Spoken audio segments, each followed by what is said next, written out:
Good afternoon to you. 4:06. You're tuned to Talk Erie and the Joel Natale Show live from our Kingdom Financial Group studio here, also live on YouTube and Facebook. And we're glad to welcome to our microphones here. We've got on the chart here, Kyle Foust. He is the county controller. Kyle, good to see you. Welcome to the show. Thank you. Glad to be here. All right, we're a family show. I like to get origin stories. Again, a famous name, but talk about how you came up here, where you went to school, and all that, you know. Well, I'm in Erie County, born and raised, and I will die here, I'm sure. But my parents lived out in Harbor Creek. My dad was a school teacher at the school district. My mom was a stay-at-home mom till after her seventh child of 8, anyway. Oh, wow. Then she went to went to work at GE. But my parents were always involved in politics, either at the committee level. My dad eventually was the chair of the party and served on county council for 12 years himself. So for our family, I've told this story a million times. Election day was the 7th game of the World Series, the Super Bowl, and Christmas all wrapped into one. Seriously. We knew the candidates, we knew the issues, and we were very interested in who was going to win or lose. Yeah, I mean, you don't. There's not that many families of political royalty around here. And you guys kind of were the royalty on the east side, weren't you? Well, we certainly made a mark, and that's really. Was there a moment that you went legacy. from the city to Harbor Creek? No, well, my dad grew up in the city. He grew up Okay. on the west side of town. And then when he, after he got out of the service, went to Edinburgh on the GI Bill, he did a student teaching at Harbor Creek, gets a job offer out of his student teaching, and we never left. Wow. What have you seen? Like, what's your take on the growth of Harbor Creek? It seems like it's a pretty stable township, even though overall our metropolitan area is kind of in decline, you know? Well, Harbor Creek, we've been fortunate, certainly in my lifetime, that we've had a lot of suburban growth that has been pretty well managed and planned by the supervisors for all those years. When my parents first went out to Harbor Creek, it was a very rural community. My dad, as a committee man, worked hard to get Democrats registered out there. That was a tough order when he first moved out. Sure, there. yeah. We were of the minority, to say the least. Yeah. But it's I think Harbor Creek is one of the most electorally diverse municipalities in Erie County. It really is a bellwether within the bellwether of Erie County. If you are destined to win, you are probably going to win Harbor Creek. Yeah. So. You were for quite a long time a county council member. Did the district get redrawn at some point, or actually it got redrawn right after I first got elected in 2004. Gotcha. I ran in a district that we knew whoever was going to win, it would be changed a little bit, where they basically brought it a little bit more east. One of the municipalities that was in that election was all the way out at Franklin, in the West County. Oh, wow. So they dialed it back in, and we picked up Northeast Township and the borough after the election was over. So I represented those communities along with Harbor Creek, Green, and Summit. Gotcha. The let's zoom in now. You won the race for county controller. So what is the Erie County Controller? I want to remind everybody I won it by 33 votes, too, after what seemed like That's right. 34 recounts. So Yes. It was a very close race. What year was that again? That was 2019. 19. Wow. Right before COVID. Yeah, to say the least. I wonder if the mail-ins would have been different for you. Yeah, I mean, the world has changed since then, for sure. Yeah. I'm just happy I was able to get over the hump, and then when I got reelected, it was not quite as close. But right. You want to know what the controller? So what is it? I mean, for the controller, yeah. It's interesting because in Erie County, the controller is different than it is in most counties. Across Pennsylvania, only about 35 of the 67 counties have a controller. Ours, statutorily, through the Home Rule Charter that was passed in the late 70s, along with a handful of others, is probably the structurally the weakest. We don't have the oversight power that other counties have, where they really act as the finance department. In Erie County, we have a legislative branch, administrative branch, and a judicial branch that doesn't have anything to do with policy anyway. Right. But all those functions are under the finance department of the administration in Erie County. So we have post-audit capability here in Erie County. So unfortunately, when we look at something, if we see a mistake or an error, we can only work with the administration or the council, for that matter, to try to urge them to get that back in the line so the mistake isn't made again, and whatever can be corrected is corrected. Other counties have other controllers across the state actually have the ability to stop funds being spent when they see things wrong. We don't have that capability here, but we primarily audit county funds, which is really only a quarter of the entire county budget. A lot of the auditing that we do is the county portion of the fees that are collected through the district justice's office across Erie County, and then we spot audit all county funds at the end of the year and publish a report that's put online for people to see, that give the overall bill of health to how well we are keeping track of our expenses, et cetera. Is there any relationship between your office and the state auditor general's office? Only if needed. For instance, they may be doing audits and we can provide information that can be helpful to them. We have done that in the past. But there isn't a direct symbiosis. So there's not like a linear line that goes through your office. Right. Because, I mean, one of the reasons why we wanted you to come is just to help us understand when we hear about an audit that's coming down from the state, what does that mean? And another thought, when people think about their nonprofit or their for-profit business, and they talk about that position of controller, it is like what you said is happening more in other counties. Is like they could put the brakes on any kind of spending. And that's why in other counties, oftentimes the controller is an accountant themselves. Sure. In Erie County, we haven't had that since Jake Gerline some 30 years ago. Sue Weber obviously is a local elected official who was a supervisor, not an accountant by trade. Mary Schaff was not an accountant by trade. She had a lot of investment experience.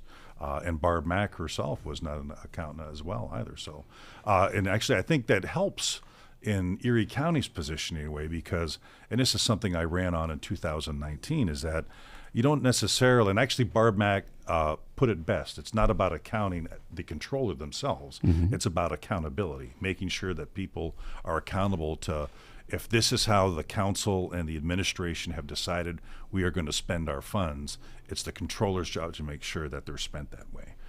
Would you call it like the old-fashioned word, the ombudsman? And in some ways, sure. And I think it's the appreciation of not getting bogged down in the details of finance, but seeing the overall picture of how county government is supposed to operate, I think is what's helpful. And that's why somebody who isn't an accountant can serve quite well as the Erie County Controller anyway. Yeah, people need to realize, well, you talk about that you actually audit only a quarter of the funds, but the operation, including the pass-throughs of Erie County, is what, $700 million? About $535. $535 million. So it's $500 million plus. That's a huge operation. A big responsibility, correct. Now, most of that is audited through a single continuous audit by an outside agency that council and the administration hire. That's Zelenkovsky, Axelrod. They just got through with their audit not long ago. That's the one that was in the papers recently. They're a very reputable firm. Okay, so that audit was not from the Auditor General's office. It was a third-party audit. That's an annual third-party audit that's contractually obligated to be done every year by the county.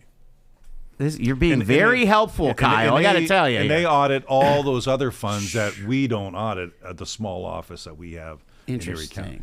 So you mentioned you do a lot with the judicial branch and fee-based audits, and I would imagine they're auditing more of the pass-through funds. What's coming from the like at every MDJ's office, there are fees that get transacted every day because people are fined, et cetera. Sure. And all those fees are split up where there's a state portion to it, the lion's share of it. Then there's a local portion to it that would come back to Erie County. So we, even of those funds, we only audit the ones that pertain to Erie County. The state auditor general's office audits the state funds, or the funds that are dedicated to the state anyway. Wow. And that really is the epitome of what county government is all about. And this is something I was fortunate enough to learn years ago as a councilman. Which helps me, I think, immensely as the controller, is that Erie County, it's not like City Hall where everything is basically your general fund, or a local municipality where if you pay taxes, the lion's share, if not all of it, are going to what occurs in your community. We have lots of different funding sources that we have to be accountable to, and local tax dollars only account for roughly a quarter of the whole operation. And it kind of filters down in all the other different departments. I mean, are you responsible for like the courts, reports yeah, to well, like the feds or whatever? No, the one report we Okay. do is our annual report. Oh, okay. And then all the other different audits, though, are utilized by different funding agencies to make sure that the bill of health is clean anyway. We're talking to Kyle Foust here. We're going to take our first break. You are tuned to Talk Erie and the Joel Natale Show.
Moving along on a Tuesday here, it's the Joel Natale Show.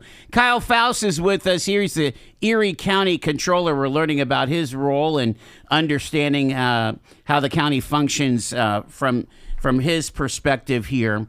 And Kyle, I want to kind of attack this maybe this misconception of you're in a kind of an advisory role to the administration and to the legislators, the county council, but you're not able to really mandate to what they can do? Right. That's probably one of the weaknesses of the office is that, as we audit and we see problems, we can certainly we do identify them, and we let the administration and council know what those concerns and what those errors that we see are. But we can't compel them to change if they decide not to. So now, and I'm not saying that happens all the time either. I would say most of the time, what we recommend, it's at least attempted to rectify and quite quickly. Because overall, I think what people need to know too is that county government is run relatively well as well. Overall, just the general operation of things. I know there's lately there's been more than a lot of friction, it seems, between council and the administration. But when you get down to the department level and the staff carrying out their responsibilities and being financially and fiscally responsible to the dollars that they are given every year, I would say that the Erie County's the staff and the people that we have working for us, that they do a more than commendable job.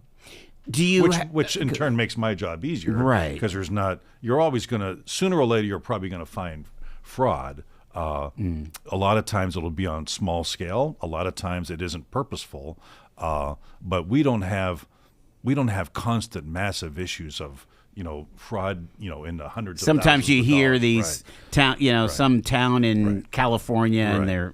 they're all over the I place. think people can feel safe that they have there's an operation down here that, despite what they may read in the paper at times and even feel with a political back and forth, operationally, county government has always run pretty smoothly.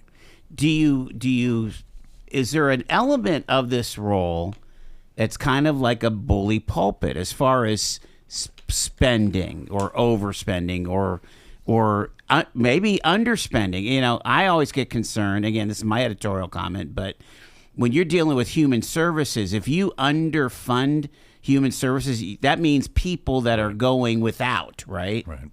Well, and there is that bully pulpit to it, and I'll get to that in just a second. Sure. But because so many services are mandated at the county level from the funding source that you get it, there isn't a whole lot of debate about it. You either do it, and you do it the way they say you're going to do it, or you won't get the money to do it.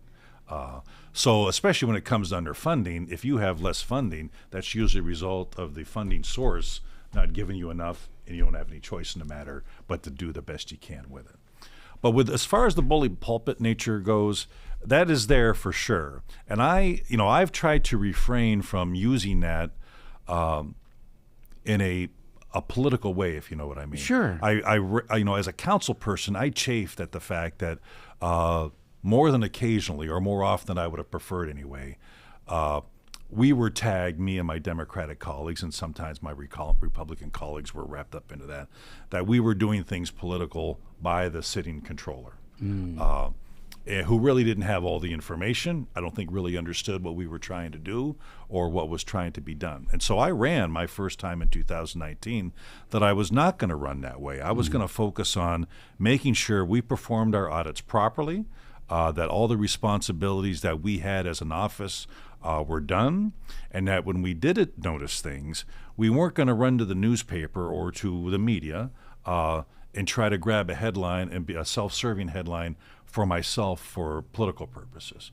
To run a department or a leader down. Right. Okay. We were going to go to that office and the people where we saw an area of concern or a problem or an error or a mistake, we were going to let them know what we found. We were going to let them know why that is a problem and what can we do to rectify it. And I think we've done a really good job of that. And I have had, when there has been a Democrat in the county executive's office, I've had Republicans tell me I'm not hard enough on Kathy Dahlkamper at that time. Yeah. And certainly I've had my Democratic friends during the current administration that you're not doing enough to bang him. And I think that's testimony to the fact that I'm playing it down the middle as best I can, and that's what I promised the American people, the people of Erie County, I would do when I ran. So I've tried to remain true to that, and I'm going to continue to try to do that. There is a narrative out there that says the county is just so broad and so diverse that it's very difficult as a part-time county council member making, $7,000, $8,000 a year, that you can't understand the totality of the county. Whereas where you're sitting, you're a full-time position, you've got full-time staff, you have more of a comprehensive approach. Do you have an advisory role in that and just helping council understand the mechanics of it all? Yeah, I've tried to do that. As a former councilman, I have an affinity for legislative work and legislators as a result, and also knowing that this council, in the 6 years anyway that I've been the controller, they have been very new. That's true. A lot of us were either that we passed term limits in Erie County, but the people of Erie County took care of all that long before the term limits took into effect. Right. Fiore Leone lost after 40-some years. Wow. I lost my last re-election on council before I was term limited out. Carol Lowell retired before she was term limited out. Joe Giles, a few years before that, lost before he got term limited out. So the people will speak when they want to. But I have tried to do that as best I could. But I've also tried to do that with the administration as well whenever it was appropriate to do so. And I think that's where my years of experience in county government, I've at least tried to be helpful anyway. But I also haven't, again, I've tried to do that privately so they can take my advice for what it's worth rather than making somebody look bad because, they didn't follow my advice or whatever. That's not the way I operate. I hear you. It makes me wonder, again, if a well-informed person could still have questions about how county government works. Can you imagine what the average Joe citizen? And I can speak from personal experience, and I tell every new council person this. When I first got elected to council, my dad was on there for 12 years. I read the newspapers. I watched the newscasts at night. I paid attention to what was going on in politics. I didn't think this was going to be an easy job. I didn't think the learning curve would be too bad. I was in for a world of wonder. I mean, I could not believe how much I had to learn when I first started.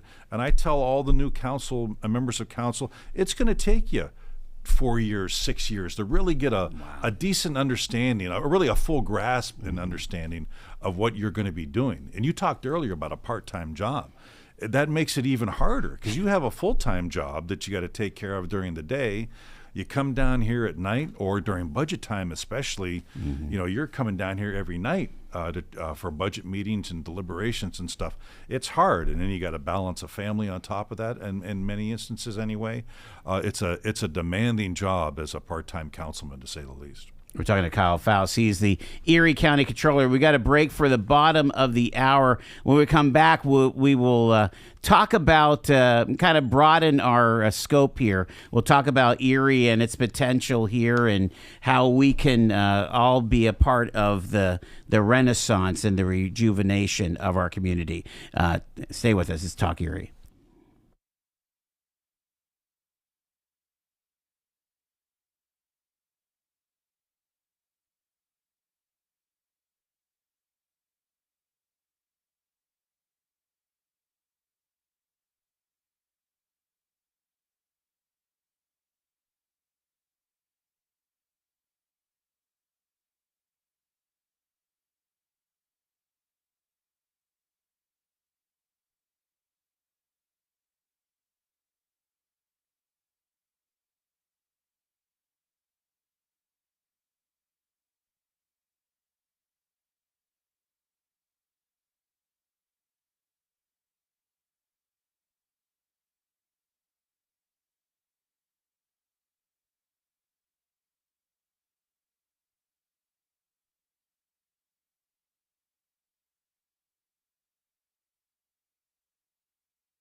It's Talk Erie and the Joel Natale Show, live from our Kingdom Financial Group studio here, 5th and State.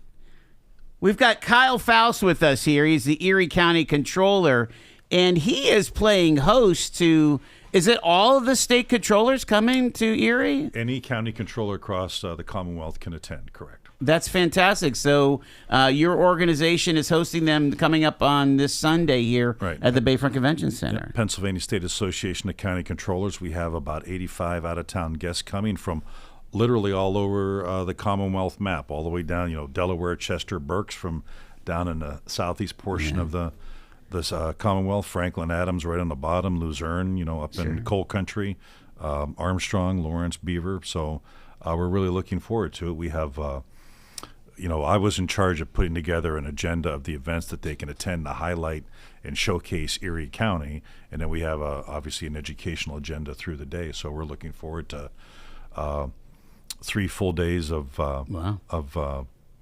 action anyway. I would venture to say a lot of those guys have never been to Erie. Yeah, and I can remember when I was, as a councilman, we hosted CCAP here twice. And the first time we brought them up was probably a good 15 years ago now, maybe 10. We got that reaction almost universally. We can't believe how great it is up here. This is a fantastic facility. We wouldn't have come up here otherwise. They couldn't wait, literally, as an organization, to come back, and we were able to get them back, I think, within like 3 years because there was a cancellation. Wow. And this actually is the first time PSAC has been in Erie County since 1998, so it's been a while. So things have certainly changed for the better. And actually, this is our 111th meeting. Huh. We hosted the very first one, if you can believe that, all the way back in 1914. Oh, that's hilarious. And we've hosted it 8 times since. This will be the 9th time since. So I'm really looking forward to it because my responsibility was try to put together an agenda that would highlight the best of Erie. And if we get good weather, I think we're really going to have that. You think about, your political legacy with your dad and you and kind of coming up on the east side. And it's really easy in this town to always think about the good old days, when GE had 15,000 workers post-war and you can get fired from one foundry on 12th Street and you'd have a job within a few hours or whatever. But this is where we are now. We're a knowledge-based economy. We're becoming more diverse economy. When you look at that, again, considering your legacy and just your long perspective of it, are we doing the things? Are we switching the right switches? Are we pulling the right handles to kind of make a big turnaround from some of the decline that we've experienced the last 60 years? Yeah, it's odd. I was just talking to lunch today. This with a high school friend of mine who grew up in Erie. He grew up right here on the Lower East Side. Moved away for 25 years. Couldn't wait. Always was trying to get back. Finally was able. Trying to get back. Finally was able to. And we were both talking about how it certainly is easy to criticize, and that's everybody's right to do so, obviously. But I think if you look around Erie and Erie County, I think at the very least we're doing the best we can. You drive around downtown, you can't go a couple blocks without hitting a construction site because somebody's building something, improving something, changing something around. That's a sign of vitality. You look at what's happened with Knowledge Park out in Harbor Creek. The Bayfront.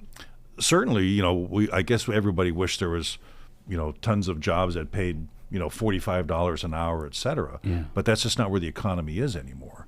And when I was a kid, going to the Bayfront was dangerous. You didn't go down there. You weren't allowed, right? It was private property. I remember taking our boat down to the waterworks there, and it's sort of like you were going off the edge of the earth, it felt like. Now it's a welcoming facility and site, and I think once the Bayfront Parkway is done, it's going to enhance that even more. You go down there for the 8 Great Tuesdays. What better venue to sell Erie County than that on a nice summer day? And look at the development around it. It's taken, I think, maybe a little bit longer than people would have expected, but Scott Enterprises is down there now. Oliver's is certainly hopping on nice summer days. I just think, I think you just wrap up what all Erie County is. We're a relatively safe community. We certainly have problems, and that's been in the paper lately, obviously. But we can easily get to other communities. I just was at a ball game in Cleveland. It was a piece of cake to get there this weekend. And it's a clean community. People are relatively well unemployed. I just think we have a lot going for us, and I like where Erie is going forward in the future. To be quite honest with you, I think we're going to be just fine. It's a current phenomenon that people are moving away from colder weather cities to warmer weather. That's not unique to Erie. No. So you got to try to capture what you can. I think we've done a pretty good job of that. You've been around the block quite a bit. It used to be that if you wanted anything built around here, you needed to have public funding, whether it was RCAP or, major investments. Everybody talks about the juice plan, but you can't not talk about, good money going after bad. Right. But in recent years, and it started with the EDDC, but also other investors like Pete Zafiris on 12th Street, and go 20 years back, and you've got Steve McGarvey, and putting their own skin in the game, right? Private investment. This has been fueled by private. That's what feels different about where we are. Yeah, without a doubt. You look at Erie Insurance, all the investments they made in themselves, but also the downtown community. Knowledge Park, and by extension, what I mean is the plastics industry in this area has just exploded. And getting that foreign investment from Kyocera, because obviously plastics is a huge industry across the world and fuels so many products that we're really becoming an international hub for that knowledge. So I just think, in our communities, Mill Creek, I've lived in the suburbs out in Harbor Creek my whole life. I think you have a lot of safe spaces, not only in the city but outside. It's easy to get around. I just think there's a lot to, we get to experience all 4 seasons of the year, sometimes a little bit too rapidly than we would prefer. But I just think Erie's a great place to live, and I've had a couple chances to move away. I couldn't pull the trigger because I come from a large family. I think that kind of kept me here, but also I like it here. I like the diversity that we have. We do have our issues. Housing is getting more and more expensive. That whole quote, they're not. It doesn't cost $1 million to get into a basic house, but it's getting more expensive, and our wages haven't kept up with some of that inflation there. We've got some issues, and just some of the housing stock just is not there. But I want to ask you about leadership, because again, a lot of the strong leadership has come from the private sector and from the nonprofit sector. How do you feel as a person involved in the public sector? What kind of grade would you give our public leaders, and where is there room for improvement, do you think, Kyle? Oof, I don't know if I'd want to give a grade, because I'm only going to make too many people mad if I do that. Okay, well, all right. I'll give you that. But, I think the most important thing a leader can do, and I've tried to do this as best I can, is have integrity and credibility and be straight with people. Whether you're giving them bad news or not, I think that goes a long way. There have been times in my political career where I've had to deal with issues on the political side and otherwise that I wasn't sure, maybe at least initially, where to turn, but then I figured the best case scenario was to tell things from my perspective as honestly as I possibly could, let the chips fall where they may. I wasn't going to worry too much about my reelection. That's always in the back of your head. That's why maybe I there's swords that you're willing to fall on, basically. Exactly. And I just think that the more leaders we can attract that have that reason to serve, the better off we're going to be. I think, like any community, we sort of go up and down on that. Sometimes we're blessed with many of them, and sometimes we're not. Also, but even, it takes time and experience, too. We were talking about term limits earlier. And term limits certainly are beneficial in the sense that maybe you do get rid of somebody you didn't like, and you get a turnover of leadership, but also you lose all that experience. that the voters have said time and time again they prefer to have there. So there's a double-edged sword to that. But that experience can help prop up the younger leaders to find that backbone to serve in the way that they should over time, because they can let them know what has happened. And I can only tell you from my perspective, as I, oddly enough, am one of the more seasoned elected officials now. I mean, I feel like I was a really young guy at 35 when I made my first announcement to run. I've tried to do that as best I could. Certainly, if anybody's asked me for advice, I've given it to them as best I could. I don't get asked by everybody, but those that do, I try to give it to them straight. I'm just going to push a little bit further. The Democratic Party did something interesting this spring by not endorsing the incumbent and endorsing the challenger for the mayor's race. That's pretty unprecedented as far as I can tell. We had Sam come on here, Sam Tallarico, the head of the Democratic Party, chat about this, and that this was coming from the wards. These were the ward chairs in the city that said, we want to vote for this, and they ended up voting to endorse Daria Devlin. How is the Democratic Party in Erie County? Is it thriving, or is this a hinge point, do you think, as a lifelong Democrat? Yeah, well, I not to try to avoid the question too much. Okay, but you're fine. I think it's certainly different, but politics is different. You can't serve as a chair like you could 25, 30 years, or you can't serve as a committee person as you could 25, 30 years ago. Were you more in like the driver's seat where you could tell a ward chair, hey, this is how it's going to be? Certainly from the chairmanship you could, but also I think politics, the parties themselves were a little bit more monolithic. They moved as one a little bit more back then, where now there's more opportunities to express your individual perspective, and that's how you can get into things like not endorsing an incumbent, where that probably never would have happened. Can you imagine the Democratic Party endorsing somebody besides Lou Tullio? Yeah, I was going to say, can you imagine them going for Bagnoni, right? I mean, that never would have happened. Would have never happened. I mean, I can remember that race because my dad was actually chairman at that time. Oh, really? And that certainly was heated. And there were sizable groups within the party on both sides that felt strongly about their candidate. That was never an issue that was discussed amongst the party, as far as I can tell. And Tullio just romped bags, if I remember correctly. It was relatively comfortable, right? Yeah. Boy, isn't he? He is very diplomatic. He was a legend. Yeah, there will never be another Lou Tullio in this town. Again, here's my editorial comment. Lou Tullio didn't care if you were D, R, I, green, blue. Right. If you came with cash, he was going to be happy to see you. Right. If you could offer him something that was going to help the city of Erie, which Correct. was his goal, yes, he was more than willing to talk. And listen. He was super buddy with Tom Ridge as he was coming up. He endorsed Dick Thornburg for governor. My gosh. Yeah. So can you imagine? Right. I wouldn't. It's just but times and circumstances were so different back then. All the cash. There was a lot of cash to be had. With you talk about funding walking sources around money now. Those old urban development grants that they used to have. There was just a lot of money to be had, and that was not unique to Erie. That was offered to cities across the United States, and he was good at seeking those sources out and getting them. But again, also his experience helped a lot. When he would go to the League of Cities conferences, wasn't he the Lou president Tullio was the star?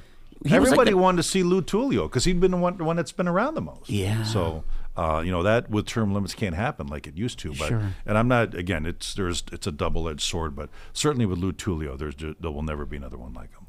It's remarkable. And one of the things that occurred to me about the unfortunate thing that happened to Mayor Schember is that in Tullio's time, when we had the big storms, when we had the big calamities that hit the city, Mayor Tullio was out front. He was, I remember reading an old newspaper where there were 3 articles that had his name in them, during a major snowstorm or something like that. Unfortunately, Mayor Schember is not that kind of person to be right out front. Plus, the media environment has totally changed from back in the day. Right, I would think even more so. It's the media environment, just the way that they cover things and do things is probably more pronounced than. Certainly, there's a difference in personality, though. That's for sure. Right. So you're trying to dissect why things happen, and in fact, Mayor Schember actually won the mail-in vote, but lost on election day. Pretty interesting stuff. Well, it's been fascinating talking to you. I've got like a couple minutes left. I want you to leave us with our listeners understanding how they could get help from your office. Well, I think there's 2 ways they can do that. One, certainly on the financial side, there's a lot more that's online now. The budget's online. They have the open government website online. But often when you look at that, you may not be exactly sure what you're looking at. If you want to contact the controller's office, you have concern about how money's being spent or where it goes. I'm very fortunate that the 4 staff members that I have for me have experienced themselves and are very customer service oriented. We'll be glad to take as much time as we need to help you with that. And also, if you have an inkling of things are not the snuff and you want to report something, we have a fraud hotline that you can send in. You can either make a phone call or send an anonymous email that we can begin to follow up on what you see as the problem and see if it truly turns out to be a fraudulent case. Wow, that's really helpful. Kyle Foust, the Erie County Controller. I hope you have a fun time with your colleagues coming into town. I'm looking forward to it. Than't for taking the time here. Really appreciate it. My pleasure. Thank you. It is 4:51. It's Talk Erie.